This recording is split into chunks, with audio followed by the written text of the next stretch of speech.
The Kanban System Design course focuses on a single Kanban system. And what you get out of the course is you learn how to optimize the flow of what matters through that system. So you're optimizing the flow. What you also get out of the Kanban Systems Design course is you learn how to build that visual management system for that Kanban system. So how to visualize the work, where does the work come from, what are the steps that it goes through in order to get fulfilled, and you learn techniques for visualizing that work. When it comes to visualizing the work, one of the things that sometimes is important for us to know is the different types of work that flow through that Kanban system. And we may want to visualize those different types of work differently using what we call swim lanes. And that allows us to see the different types of work, if you like, the blend of work that is going through our system or the system load. Now, once we've got those visualizations, then we need to start to say, okay, how do we manage that flow? What are the techniques we have to manage flow? When it comes to creative and knowledge work, the flow of work is uneven. We don't have a steady flow. So we need to find techniques for smoothing that flow.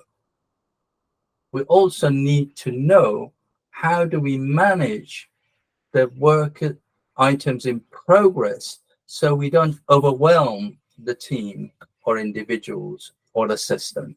So managing WIP is another key item that you learn, or a learning outcome that you have. Different techniques for managing WIP is what you get out of the Kanban System Design course. And then it's all about what are the policies that we have. How do you make your policies explicit? And how do you act on constraints that those policy constraints may be putting onto the systems? And how do you add policies to smooth the flow or improve the value flow? So policies are not just constraints. Sometimes we actually introduce policy constraints to enable better flow of value through the system. We also look at how we get feedback from our system and from people that interact with the system and interactions outside the system.